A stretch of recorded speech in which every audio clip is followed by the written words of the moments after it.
पेलने वाली स्मृति ईरानी। जनता बेकरारी से कर रही इंतजार। साथियों, प्रखर खबर चैनल में आप सबका एक बार फिर से स्वागत है। अपनी जवानी के दिनों में लड़कों को जमकर पेलने का दावा करने वाली पूर्व केंद्रीय मंत्री और भाजपा की बड़बोली पूर्व सांसद काफी दिनों से मीडिया और सार्वजनिक जीवन से दूर नजर आ रही हैं। बीते लोकसभा चुनाव में अमेठी में किशोरी लाल शर्मा के हाथों 1.5 लाख वोटों से भी ज्यादा की करारी शिकस्त के बाद से ही उनका कुछ अता पता नहीं है। कहने को तो वह नरेंद्र मोदी के नेतृत्व में बनने वाली तीसरी सरकार के शपथ ग्रहण समारोह में नजर आई, पर उसमें उनकी वो पुरानी ठसक और जलवा नहीं दिखा। बहरहाल स्मृति इस वक्त कहाँ है, इसका तो ठीक ठीक पता नहीं है, पर लड़कों को पेलने वाली स्मृति को इस वक्त देश बड़ी शिद्दत से याद कर रहा है।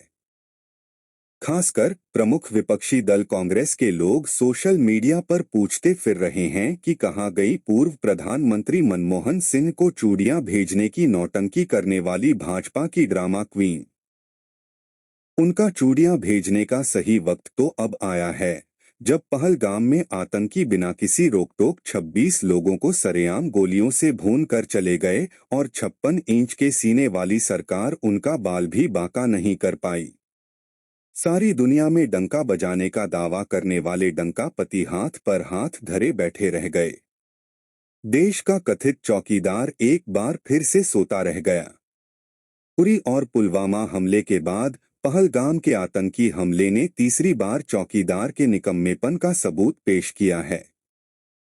चौकीदारी की इस घनघोर नाकामी पर शंकराचार्य स्वामी अवमुक्तेश्वरानंद ने भी सरकार को जमकर आड़े हाथों लिया है।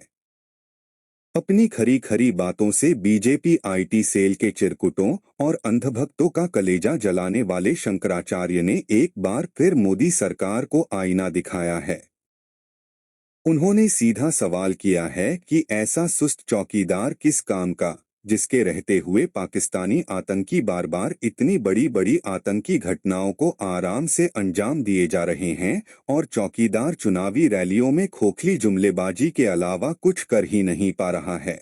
सबसे समस्या ये है कि जब हमारे घर में हमने चौकीदार रखा हुआ है और हम कहीं चले गए, हमारे घर में कोई घटना होती है तो हम सबसे पहले किसको पकड़ेंगे?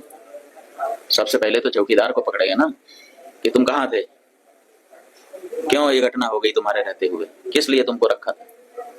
लेकिन यहाँ नहीं ऐसा हो रहा है। यहाँ जो है कहते तो हैं कि हम चौकीदार हैं, लेकिन चौकीदारी अगर की गई होती, हाँ, चौकीदार अगर अपने काम में पक्का होता है तो उसके ऊपर आक्रमण करके उसको कोई मार दे, लेकिन फिर कहा जाता है कि इस चौकीदार ने अपना निभाया। यहाँ तो कुछ पता ही नहीं है, कोई लड़ा ही नहीं उनसे, किसी ने उनको रोकने की कोशिश ही कहीं नहीं की। वो आए, घटना की, आराम से चले गए, कहीं पर उनको कोई बाधा नहीं है। कहाँ है चौकीदार? और चौकीदार के बारे में चर्चा ही नहीं हो रही है। अब कह रहे हैं हम उनको सबक सिखा देंगे, हम ये कर देंगे, हम वो कर देंगे। पाकिस्तान की धरती से आए थे। अरे भाई, पाकिस्तान की धरती से आए थे, इतनी जल्दी कैसे पता चल गया आपको? और अगर इतनी जल्दी आपको पता चल जाता है तो घटना के पहले क्यों नहीं पता चल गया? और दूसरी बात यह है कि अगर पाकिस्तान से आए तो पाकिस्तान के खिलाफ अच्छी तगड़ी कार्रवाई करिए। आप कह रहे हैं कि हम सिंधु नदी का जल रोक देंगे। आपके पास जल को रोकने या उसको डाइवर्ट करके अपने ही यहाँ, अपने ही देश में रख लेने का कोई उपाय ही नहीं है। हमने विशेषज्ञों से पूछा कि अगर हम सिंधु नदी का जल पाकिस्तान में जाने से रोकना चाहते हैं तो हमारे पास क्या व्यवस्था है? उन्होंने कहा हमारे पास कोई व्यवस्था नहीं है। अगर हम आज से शुरू करें कि ऐसी व्यवस्था हम बना ले तो पैसा कितना लगेगा वो तो अभी पूछिए ही मत। अगर पैसा पर्याप्त दे दिया जाए, पैसे के कारण एक दिन भी काम ना रुके, तब भी 20 साल लगेगा, तब हम सिंधु नदी का जल रोक पाएंगे। तो ऐसी परिस्थिति में हम ये कह दे रहे हैं कि हम सिंधु नदी का जल रोक लेंगे। और टेलीविजन के एंकर हमने सुना, वो कह रहे थे बूंद बूंद के लिए तरसेगा पाकिस्तान, एक गिलास शुद्ध पानी नहीं मिल पाएगा, खेती नष्ट हो जाएगी, बिजली नष्ट हो जाएगी, ये हो जाएगा, वो हो जाएगा। गजब बता रहे थे, ऐसा लग रहा था कि जैसे प्यास तो लग ही गई पाकिस्तान को। और इधर विशेषज्ञ बता रहे हैं कि हमारे पास पानी को रोक लेने का कोई उपाय ही नहीं है। तो ये जो बातें हैं ये समझ से बाहर हैं। हमारा ये कहना है कि घटना बहुत बड़ी हुई है, इससे बहुत सारी शिक्षा समझ लेने की आवश्यकता है, सबक लेने की आवश्यकता है। और सबसे पहले जिन लोगों से ये चूक हुई है उनको चिन्हित करने की आवश्यकता है और उनको दंडित करने की आवश्यकता है। उसके बाद अगर कोई बाहरी है तो उसके ऊपर भी प्रहार करना चाहिए। आप लोग पाकिस्तान पाकिस्तान कह रहे हो, पता नहीं कौन सी जांच एजेंसी है आपकी कि आप लोग जांच कर लेते हो और तुरंत कह देते हो पाकिस्तान। पाकिस्तान की बॉर्डर से ये जो जगह है ना, सैकड़ों किलोमीटर दूर है। सैकड़ों किलोमीटर इतने बड़े बड़े हथियार लेकर के इतने सारे लोग कैसे चले आते हैं और फिर कैसे घटना करते हैं और कैसे चले जाते हैं, इसका जवाब आप लोगों में से कोई नहीं दे रहा है। सब लोग कह रहे हैं पाकिस्तान। पाकिस्तान अगर ये करता तो इसका मतलब है कि वहां ना तो कोई पुलिस है, ना तो कोई होमगार्ड है, ना तो कोई मिलिट्री है, ना तो आपका कोई इंटेलिजेंस है, कुछ है ही नहीं है कि आराम से हाथ झुलाते आते हैं, आराम से घटना करते हैं, आराम से चले जाते हैं और आप देखते रहते हो कि ये पाकिस्तान से आए। गजब। जब देखते रहते हो तो पता क्यों नहीं करते हो, पकड़ते क्यों नहीं? तो ये जो कह देना कि पाकिस्तान, हो सकता है पाकिस्तान, लेकिन अभी आपने कौन सी जांच की कि पाकिस्तान कह दे रहे हैं? हम नहीं जानते। और जब तक हम जांच करके निष्कर्ष रूप में कोई निर्णय ना हो तब तक किसी का भी नाम लेना हम उचित नहीं समझते। हम तो समझते हैं पहले अपने वाले को तो पकड़ो। किसने आंखें बंद कर रखी थी उनके आते समय? किसने आंखें बंद कर रखी थी उनके घटना करते समय? और किसने आंखें बंद कर रखी थी उनके जाते समय? क्यों नहीं देख पाया? उसके बारे में आप लोग चर्चा लेकिन नहीं करोगे, हम जानते हैं। क्यों? क्योंकि यही हमारी नियति है कि जो असली दोषी है हमारे घर का, हम उसको पकड़ने की बात ही नहीं करेंगे और अपना पूरा पराक्रम हम दूसरों पर दिखाएंगे कि हम ये कर देंगे, हम वो कर देंगे, और करेंगे भी कुछ नहीं। पुलवामा में अटैक हुआ था, जितने लोग यहाँ मारे गए उससे ज्यादा मारे गए थे और ये आम नागरिक थे और वो प्रशिक्षित हमारे मिलिट्री मैन थे। उनके ऊपर कितना हमने पैसा लगाया था, कितना उनको प्रशिक्षण दिया था, वो मारे गए। आज तक उसके बारे में कुछ हुआ?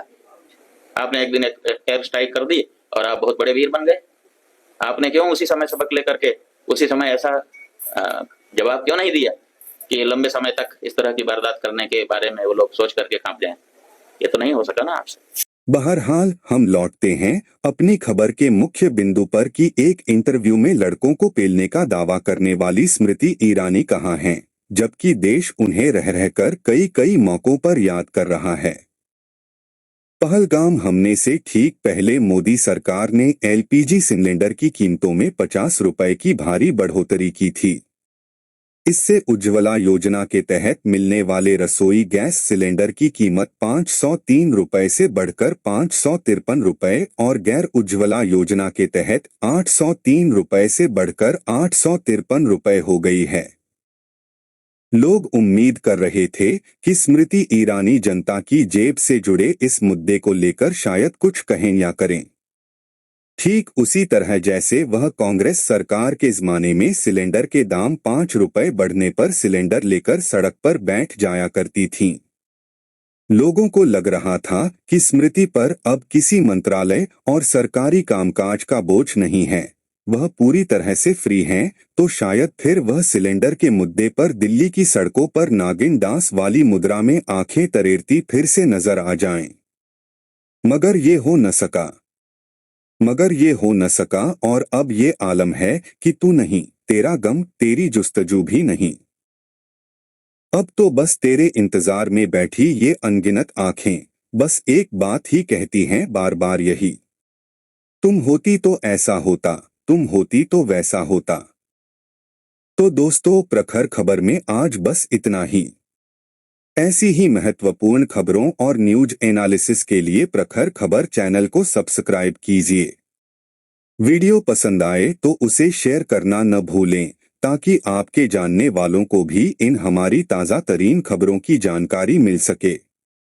साथ ही बेल आइकन को क्लिक करके नोटिफिकेशन को भी ऑन कर लीजिए ताकि हमारी लेटेस्ट खबरों की जानकारी आपको तुरंत मिल सके। वीडियो देखने के लिए आप सबका तहे दिल से शुक्रिया। नमस्कार।